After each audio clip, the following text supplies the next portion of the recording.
I am proud कि आज मेरे एमएलए ने अपने माँ के भाषा में, मातृभाषा में, कॉकबरों काउप्रू में आज अपना पॉइंट रखा असेंबली के अंदर। इससे पहले असेंबली में कोई नहीं बात करता था अपने मदर टंग में, शर्म लगता था हमें, कोई समझेगा कि नहीं समझेगा। लेकिन आज तिप्रामोथा के एमएलए ने बात किया और कोई समझ सकता है तो समझ सकता, नहीं समझ सकता तो नहीं समझ सकता, हमारा भाषा समझ लो।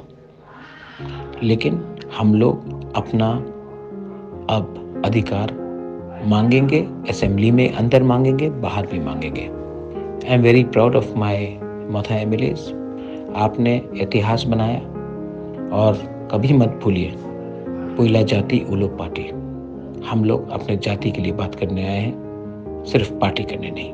दिस इज पुबागरा। Congratulations once again.